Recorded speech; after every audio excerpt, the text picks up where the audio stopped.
주실 하나님 말씀 봉독해 올리겠습니다. 우리 장소 집사님 나오셔서 오늘 우리에게 주실 하나님 말씀 봉독해 올리겠습니다. 오늘 우리에게 허락하신 하나님 말씀은 신약 성경 마가복음 2장 1절에서 5절의 말씀입니다.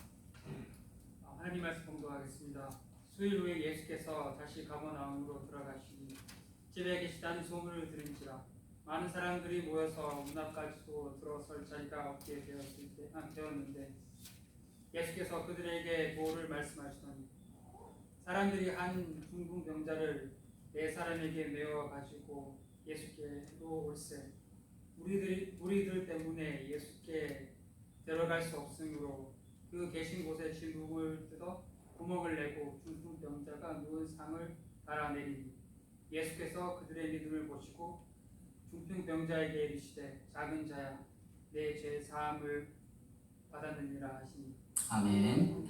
잠시 기도하고 말씀 전하겠습니다. 좋으신 아버지 하나님, 우리의 믿음을 보시는 주여, 믿음에 주신 예수 그리스도를 온전히 바라볼 수 있는 저희 되게 하사 말씀으로 우리를 새롭게 하시며 우리의 영혼을 먹이시며 우리 삶을 붙드시는 주 앞에 아멘으로 순종하는 저희 모두 되게 하사 하늘의 복을 얻는 귀한 지체 되게 하옵소서.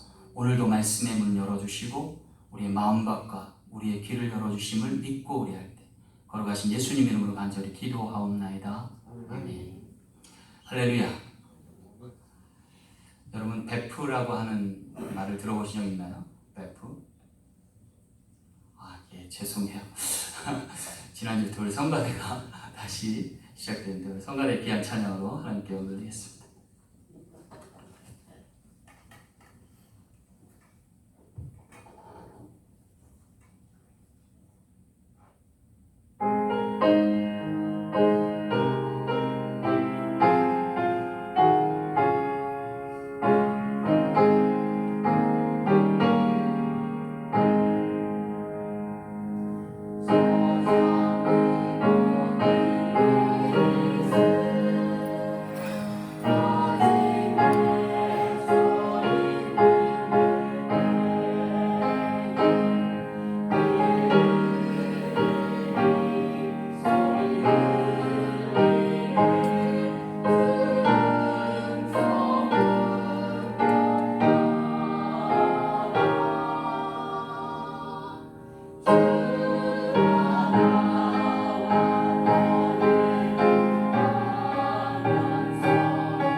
요사이 젊은 친구들 사이에서 베프라고 하는 용어가 쓰임 받습니다.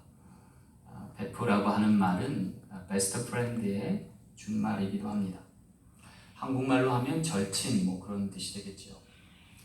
지난주에 우리 아니스터 전사님이 인도에서 오신 베프 절친이 오셔서 여기에 함께 몇몇 친구들과 함께 플로리다 여행을 다녀오셨어요. 제가 상당히 부러웠습니다. 왜냐하면 코로나 바이러스 사태 가운데서도 태평양을 건너오는 분이 계시는구나, 친구를 만나고 함께 여행을 갈 수 있구나 라는 모습을 보고 무척 감동하였습니다. 좋은 친구라는 말 이름 그대로 오래 버타며 지낼 수 있는 사람을 의미할 거예요. 인터넷 창에 좋은 친구에 대해서 적어놓은 글귀가 있어 좀 소개합니다. 좋은 친구란 어떤 사람일까? 첫째는요, 좋지 않은 모습을 보고도 가장 좋았던 때를 기억해주는 사람이에요. 그리고 몇 시간을 얘기해도 무방하고 또 몇 시간을 말없이 지켜봐도 좋을 사람이에요.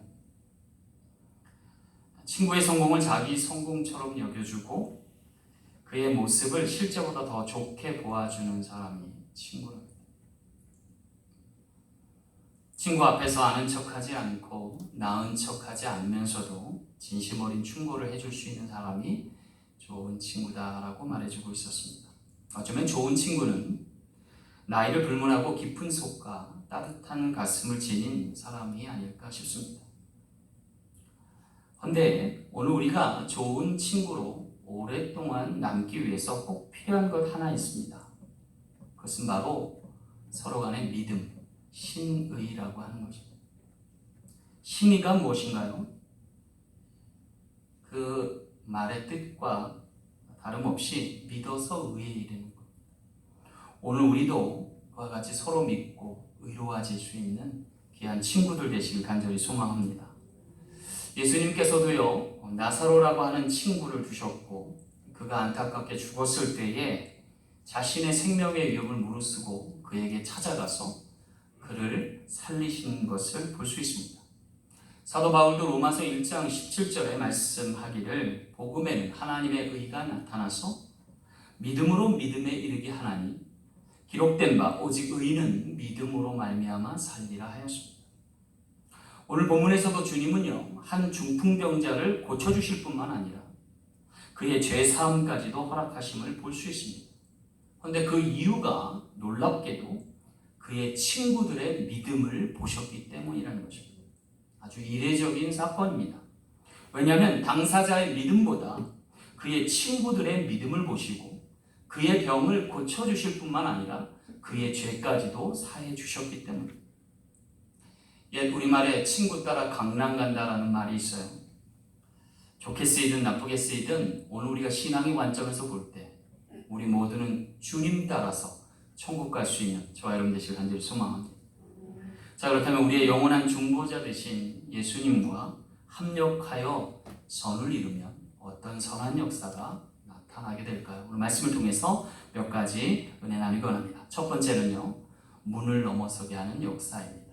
오늘 2절 말씀 함께 보겠습니다. 많은 사람이 모여서 문 앞까지도 들어설 자리가 없게 되었는데 예수께서 그들에게 도를 말씀하시더니 그랬어요. 여기 예수님이 가버나움에 있는 한 집에 나타나시자 문 앞까지 사람들이 몰려와서 들어설 자리조차 없었던 것을 묘사하고 있습니다. 그야말로 문전성시를 이루는 거죠. 근데 예수님께서 그들의 병을 고쳐주기에 앞서 도를 말씀하셨다고 성경은 기록하고 있습니다. 여기서 의미하는 도가 뭘까요? 말 그대로 그것은 하나의 길을 의미하는지도 모르겠습니다. 그리고 그 길은 아마도 구원의 여정을 뜻한다 하겠습니다. 그런데 이것을 치료에 앞서 그 도를 말씀하셨다는 것은 결국 구원에 이르는 길, 곧 십자가의 관문을 말씀하신 것이 아닐까 싶습니다. 쉽게 말하면 이거예요. 십자가를 과연 누가 질 것인가? 여러분, 십자가의 도는 다른 거 아니에요. 우리 가정에 십자가를 누가 질 건가? 그래야 그 과거 가정이 구원에 이릅니다. 우리 교회에 십자가를 누가 질 것인가? 그것이 관건이에요. 누군가 십자가를 지면 그 교회는 무너지지 않고요. 그 가정도 붕괴되지 않습니다.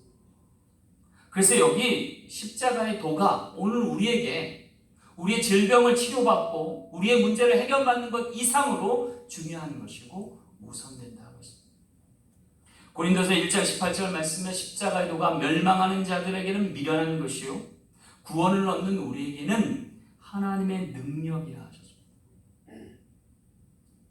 여러분, 여기 예수님 앞에 많은 사람들이 모였지만 그 안으로 들어갈 수 없었다 했습니다. 그것은 문이 좁아서일 수도 있고 길을 몰라서일 수도 있습니다. 중요한 것은 그럼에도 불구하고 중풍병자 들었던 친구와 그의 친구들은 하나님의 은혜와 그들의 믿음을 통해서 그 관문을 넘어섰다는 것입니다. 한계를 초월하고 상상을 초월하는 믿음의 역사를 통해서 뚫고 지나갈 뿐 아니라 타고 넘어가는 역사를 보이게 된 것입니다. 마치 이스라엘 백성들이 6월절에 어린 양을 통해서 패스 오버 넘어서 지나간 것과 같은 은혜가 그들에게도 나타난 것을 볼 수가 있습니다. 사랑하는 성도 여러분, 오늘 우리에게도 그와 같은 역사에 있길 간절히 소망합니다. 여기 중풍병자 그리고 그의 친구들이 택한 길은 믿음의 길이었음을 우리가 두고 볼 수 있습니다. 그리고 그들이 구원의 문을 열 수 있었다는 것. 놀랍게도요, 그들이 택한 길은 사람들 틈바구니에서는 올라가는 길을 택하고 지붕 틈바구니에서는 내려가는 길을 택했다. 여러분, 이것이 주님의 믿음의 역사와 만나는 관문이 됐다는 거예요. 왜냐하면 주님도 믿음을 가지고 이 땅에 내려오셨고 그리고 하나님께 대하여 다시 올리우신 분이기 때문입니다. 야곱의 환상과 그의 꿈에서 나타났듯이 천사들이 위에서부터 아래로 오르락 내리락 하는 것을 보게 된 것입니다. 마치 천국문이 열리듯이. 그리고 그 자리가 은혜의 도가니가 되고 성령의 역사에 충만한 현장이 되게 된 것이죠. 여기 예수님이 계신 집과 그곳에 들어서는 과정이 어떠한 의미가 있어요? 하나님의 임재와 하나님의 역사가 함께하는 곳이었다는 거죠. 나로 되지 않을 일을, 우리로는 감당할 수 없는 그 일을 주님과 함께 그들이 이루어낸 것을 볼 수가 있습니다. 그리고 거기에는 믿음의 역사, 믿음이 작용한 것을 보게 됩니다. 그렇다면 왜 나로 안 되고 우리로 안 되던 것이 주님으로 가능할까요? 그것은 주님이 바로 구원의 문이시기 때문입니다. 요한복음 10장 9절 말씀에 내가 문이니 누구든지 나로 말미암아 들어가면 구원을 받고 또는 들어가면 나가며 꼴을 얻으리라 하셨습니다. 계시록 3장 20절 말씀에도 볼지어다 내가 문 밖에 서서 두드리노니 누구든지 내 음성을 듣고 문을 열면 내가 그에게로 들어가 그로 더불어 먹고 그는 나로 더불어 먹으리라 하셨습니다. 사랑하는 성도 여러분, 우리 사랑교회가요, 비록 문은 좁아도 문턱은 낮았으면 좋겠어요. 누구나 들어올 수 있는, 믿음을 가진 사람이 누구든 구원받을 수 있는 축복의 장소 되길 간절히 소망합니다. 이곳이 주님 함께 하시기에 하나님의 집이 될 것이요 거룩한 전이 되어서 많은 영혼들 구원할 수 있는 은혜의 전당 되길 간절히 소망합니다. 두 번째 선한 역사는 벽을 넘어서는 역사입니다. 오늘 4절 말씀 보겠습니다. 무리들 때문에 예수께 데려갈 수 없으므로 그 계신 곳에 지붕을 뜯어 구멍을 내고 그랬습니다. 여기 중풍병자 친구들의 믿음의 단면이 소개되고 있어요. 어떤 믿음이에요? 한번 따라해 볼까요? 대단한 믿음. 더 한번 크게 해볼까요? 대단한 믿음. 정말 대단한 믿음입니다. 왜냐하면 집에 문을 뽀개고 들어간 게 아니에요. 지붕을 뜯어서 들어간 거예요. 그럼 누가 여러분 상상이나 했겠어요? 사람들이 용신할 수 없을 만큼 많자 문으로 들어가기가 어렵게 되니까 지붕으로 올라가서 그 지붕을 뜯고 거기에 상해를 내려다가 주님께로 이르게 하는 것입니다. 여러분 세상 사람들이 보면 아마 그렇게 얘기할 거야. 미친 거 아니야? 아, 왜 남의 집에 지붕을 뚫고 난리래? 하고 아마 욕을 바가지로 퍼부었을 거예요. 그렇죠? 그런데 주님과 함께한 이들은 아무도 가타부타 얘기하지. 오히려 주님은 그들을 칭찬하듯이 죄 사함까지도 은총으로 바라해 주셨습니다. 여러분 여기서 저는 믿음이란 때론 우리의 이해와 상식을 초월하는 부분이 있구나라는 생각을 해보게 돼요. 정말 놀라운 믿음이에요. 도대체 무슨 생각으로 이 친구들은 중풍병자를 지붕 위에 끌고 올라가고 지붕을 뜯고 달아내렸을 수 있을까? 한번 상상을 해봤어요. 이유는 한 가지더라고요. 내 친구를 질병에서 고침받고 구원하는 것이 저 지붕값을 치르는 것보다는 낫겠다라는 생각. 내 친구를 위해서는 지붕값은 문제가 되지 않는 거예요. 무엇을 더 가치 있게 보느냐? 믿음의 눈으로 볼 때 다른 시각에서 접근할 수 있고 해결의 실마리가 보이게 되는 거죠. 그를 통해서 문 안에 계셨던 주님, 지붕 안에 계셨던 주님을 만나고 해결받는 놀라운 역사가 일어나는 거죠. 사랑하는 성도 여러분, 그래서 믿음은요, 값으로 따질 수 없는 거고 천국은 돈으로 가는 게 아니라 믿음으로 가는 줄 믿으시기 바랍니다. 우리가 영혼의 값을 치를 때에 그 가치를 돈으로 매길 수 없는 거예요. 천하보다 귀한 게 영혼입니다. 따라서 영혼을 주님은 세상에 맡기지 않고 교회에 위탁하셨어요. 여러분 여기 운신할 수조차 없는 많은 사람들 가운데 중풍병자를 메고 왔던 이들, 주님은 그들의 믿음을 보시는 거예요. 여러분 우리가 여기서 깨달을 거 하나 있어요.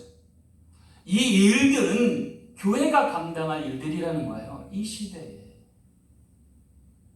움직일 수도 없는 사람, 낙심하고 절망하고 주저앉아 있는 영혼들을 교회야, 그리고 교회의 성도들이 가서 들것에 메어서 교회 안으로 들어올 수 있고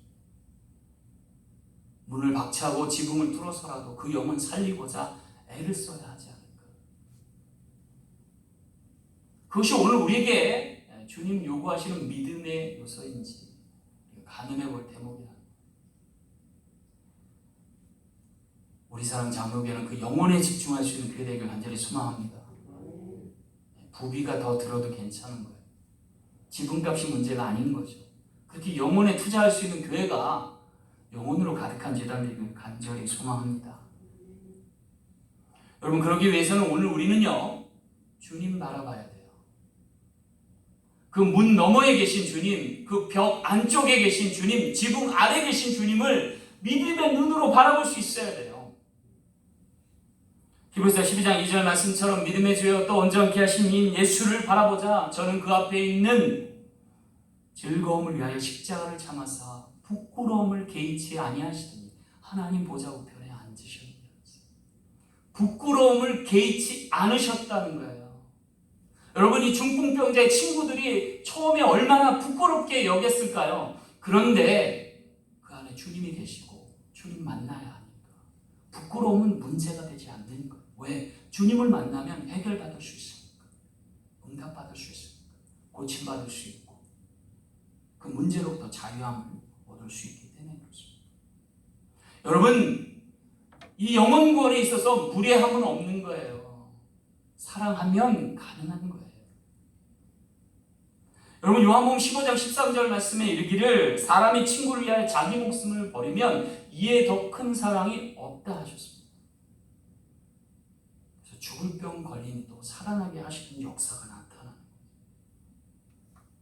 거예요. 예수님께서 나사로를 살릴 때 어떻게 하셨어요? 개의치 않으셨어요. 죽어 장사되어 냄새가 나는 친구를 무덤의 문을 돌무덤을 옮겨놔서 배로 동인채로 있는 친구를 불러내셨다니까요. 요한복음 11장 39절에 이르기를 돌을 옮겨놓으라 하시니 그 죽은 자의 누이 마르다가 이르되 주여 죽은 지가 나흘이 되었음에 벌써 냄새가 나나이다. 예수께서 이르시되 내 말이 네가 믿으면 하나님의 영광을 보리라 하지 아니하였더냐 하시면서 나사로야 나오너라 하신 거예요. 그랬더니 배로 동였던 썩어 냄새가 날 시체가 걸어 나오는 역사가 있게 된 줄 믿으시기 바랍니다.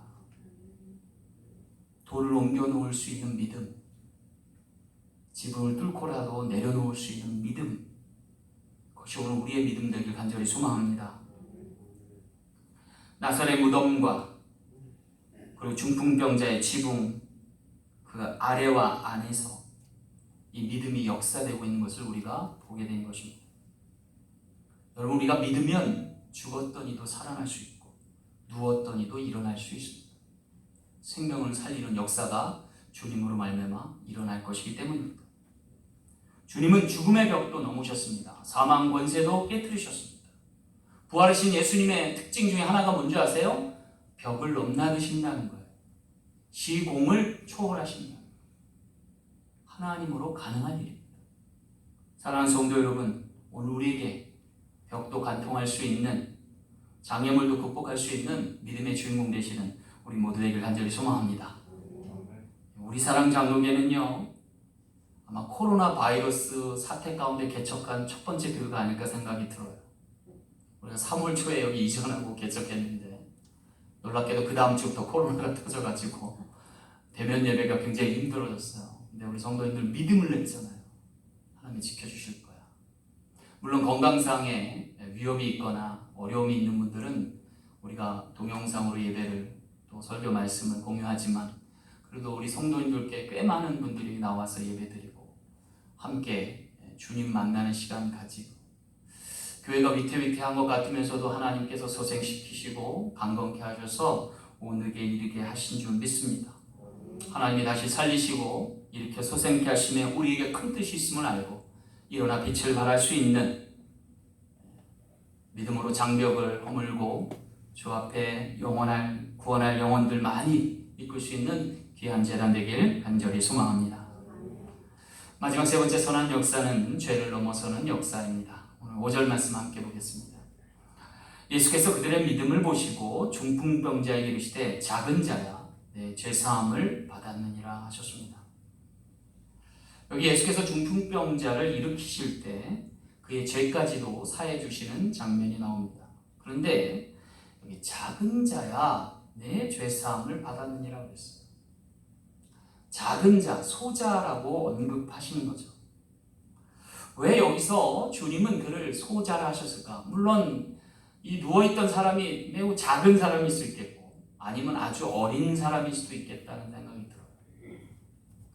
여기에 굳이 우리가 해석의 의미를 붙이자면 아마도 이것은 구원함을 얻는 하나님의 사람됨의 특징을 얘기해 주지 않나라는 생각을 해봐요. 그것은 어떤 사람이라는 거예요? 작은 자거나 어린 자거나 연약한 자거나 가난한 자일 수 있다는 거예요. 다시 말하면 하나님께 의존되어 있는 자예요. 스스로는 구원할 수 없는 사람, 일어날 수조차 없는 사람. 그러나 주님께 닿아 있으면 그리고 주님과 함께할 이들의 믿음이 공유되면 하나님이 얼마든지 일으켜 세울 수 있음을 이야기해주는 단적인 예라. 그래서 그럴까요? 주님은 이 같은 어린아이가 천국에 가깝다라고 소개한 적이 있어요.